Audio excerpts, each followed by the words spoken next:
जय हिंद दोस्तों।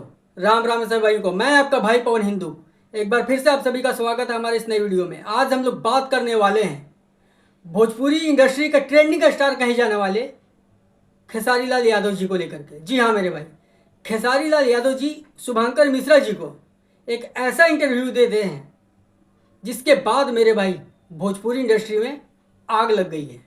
जी हाँ मेरे भाई, शुभंकर मिश्रा जी का कुछ ऐसे सवाल होते हैं मेरे भाई जिसका जवाब देते देते खेसारी लाल जी कुछ इस हद तक जवाब दे देते हैं जिन के बारे में अब वो बिल्कुल सामने आकर सभी लोग खेसारी लाल यादव जी को जवाब अपने अंदाज में दे रही हैं। जी हाँ मेरे भाई, अब मैं सबसे पहले उस सवाल में आप लोगों को बताता हूँ मेरे भाई। पहला सवाल अक्षरा जी को लेकर के शुभंकर मिश्रा जी कहते हैं कि अक्षरा सिंह, वो कहती है कि अब भोजपुरी इंडस्ट्री मर्दों की इंडस्ट्री हो गई है। तो उसके बाद में खेसारी लाल यादव जी जवाब देते हैं, कहते हैं कि आप अक्षरा जी से पूछिएगा कि उनका कैरियर बनाया किसने है। फिर उसके बाद मेरे भाई अक्षरा सिंह का जवाब क्या था, सबसे पहले आप वो सुनिए। तो जरा बता दीजिएगा, जो भी XYZ का नाम ले रहे हैं, कि करियरवा कोई हीरो नहीं किसी हीरोइन का बनाता है। हीरोइनों को पिछले कई सालों से एज अ पॉपेट यूज किया जाता है। ये पूरी ऑडियंस भी जानती है, ये कोई नई बात नहीं है। आप किसी एक फिल्म को अपने बलबूते चला के दिखा दीजिएगा तो मैं मान लूंगी कि आप सो कॉल्ड सुपरस्टार्स हैं।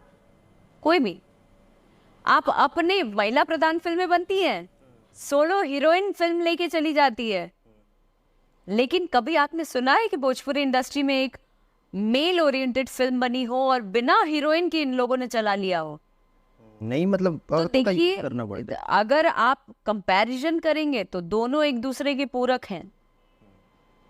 आप टोटली मर्द वाला गेम नहीं खेल सकते हैं कि मर्दों की वजह से ही लड़कियां आगे बढ़ रही हैं। अरे तो जितनी हीरोइनें हैं वो क्या कर रही, ओल छिल रही हैं। तो सुना दोस्तों आप लोगों ने। फिर जो दूसरा सवाल था उसमें पूछते हैं कि काजल राघवानी भी कुछ इस कदर ही कहती हैं। वो कहती हैं कि अब बड़े सितारे काम नहीं देते। फिर उसके बाद में खेसारी लाल यादव जी का जो जवाब था मेरे भाई, वो अजीबोगरीब था। वो कहते हैं कि कोई रेंज रोवर से उतरकर ऑटो में बैठ जाएगा, टेम्पू में बैठ जाएगा, तो उसके साथ फिर कौन काम करेगा। उसके बाद मेरे भाई काजल राघवानी का जवाब क्या था, आप वो सुनिए। जब वो पैदा हुए तो डिफेंडर में ही पैर रखा था क्या, पैदा होते ही सीधा। तो सुना दोस्तों आप लोगों ने। अब मैं मेरे भाई एक रानी चटर्जी को लेकर के, खेसारी लाल यादव जी स्टेज शो करते हैं, वहां पे खेसारी लाल यादव जी कुछ ऐसा बोल जाते हैं। फिर अब आकर रानी चटर्जी ने अपने अंदाज में ही जवाब दिया है। जरा आप लोग खेसारी लाल का सबसे पहले वो क्या बोले थे आप वो सुनिए। चाहिए। मैं बॉम्बे शहर में गया तो हर डायरेक्टर, हर प्रोड्यूसर, यहाँ तक कि रानी चटर्जी की मैं बात नहीं बोलूंगा, मेरी बड़ी अच्छी दोस्त है। जब मेरी पहली सिनेमा आई थी तो रानी चटर्जी ने प्रोड्यूसर से बोला कि इतना गंदा हीरो कहाँ से लेके आ गया। आज आप लोग के प्यार से वही रानी चटर्जी खेसारी से काम करने के लिए कहते हैं कि अच्छा है कोई सिनेमा किया। तो सुना दोस्तों आप लोगों ने। अब रानी चटर्जी का जवाब अपने ही अंदाज में था। और रानी चटर्जी वो एक्ट्रेस हैं मेरे भाई कि जिन्हें हीरो मिले ना मिले कोई फर्क नहीं पड़ता। रानी चटर्जी वो हैं जो अपने दम पे कोई भी मूवी हो सुपर डुपर हिट करवा देती हैं। तो सबसे पहले मैं आप लोगों को रानी चटर्जी का वो जवाब सुनवाता हूँ क्या बोल रही थी। ये बहुत अच्छा किया आपने सवाल करके, क्योंकि मैं अक्सर सोचती थी कि कोई तो मुझसे पूछे इस बारे में, क्योंकि वो वीडियो बहुत वायरल हुआ खेसारी जी का, और कई उनके जो फैंस हैं उन लोगों ने मुझे बहुत टारगेट किया उसके लिए। जी बहुत टारगेट किया, बहुत रील बने, बहुत वीडियोस बने, और मैं सीधे सोचती, मैं मुस्कुराती कि ओके। और मैंने खेसारी जी से बात भी की इस बारे में कि आपने ऐसा क्यों बोला, तो उन्होंने कहा कि अरे वो मुझसे हमारे निकल गया। एक दो बार निकले तब ना, बहुत बार निकला। तो सच्चाई ये है, मैं बताती हूँ, 2012 की बात है। नागिन फिल्म बन रही थी। मैं खेसारी जी को ना एज अ सिंगर जानती थी और एज एन एक्टर तो उनकी वो शुरुआत ही थी, कोई एकाध कोई फिल्म आई थी, और एज अ सिंगर भी मैं उनको बहुत नहीं जानती थी। तो नागिन फिल्म राजकुमार पांडे जी बना रहे थे 2012 और जून में वो शूट होनी थी। तो तैयारी चल रही थी उसकी, और चूंकि नागिन टाइटल है तो समझ सकते हैं कि मेरा ही रोल होगा उसमें।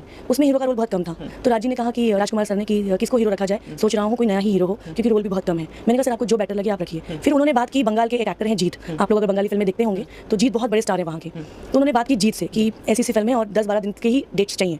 तो जीत का मुझे कॉल आया कि रानी आई एम सो सॉरी, मैं लद्दाख में शूटिंग कर रहा हूँ और मैं नहीं आ पाऊंगा, और हमारी शूटिंग को कुछ 10-11 दिन ही बचे थे। तो मैंने राजकुमार जी से बात की, सर ने कहा कि हाँ पता चला डेटों का प्रॉब्लम है, देखता हूँ मैं किसको कास्ट कर सकता हूँ। फिर राज जी ने मुझे कुछ 4 या 5 दिन पहले कॉल किया, मुझे अभी तक डेट भी याद है, कुछ हम लोग 12 जून से शूट करने वाले थे। तो कहा कि एक सिंगर है, नाम लिया उन्होंने, खेसारी लाल यादव नाम है, एक सिंगर है और सोच रहा हूँ उसी को कास्ट कर लूँ। एक आधो फिल्में आई हैं और चूंकि 5 दिन ही बचे थे तो ना मैंने पूछा कि कौन है क्या है, दिखाई कुछ भी नहीं। मैंने कहा सर आपको जैसा बेटर लगे आप कर लीजिए। एक बात तो तय है जो आज मैं बोलना चाहती हूँ कि अगर मैंने ये बोल दिया होता राजकुमार पांडे जी से कि किसी नए लड़के को मत लीजिए, जो काम कर रहे हैं उन्हीं में से किसी को लीजिए, वो कभी किसी नए लड़के को मेरे साथ कास्ट नहीं करते। उसके बाद जब मैं शूटिंग पर पहुंची तो खेसारी जी का 2 दिन के बाद से शूट होना था मेरे साथ। खेसारी जी भी सुन रहे होंगे, आज मैं रिवील करती हूँ खेसारी जी, क्योंकि आप भी बहुत बोलते रहते हैं तो मुझे भी बोलना चाहिए। तो मुझे याद है जिस दिन नागिन में गाना है बड़ाई करेलू बड़ा बड़ाई करेलू, उसी गाने से खेसारी जी और मैं साथ में शूट करने वाले थे, साथ में मोनालिसा भी थी।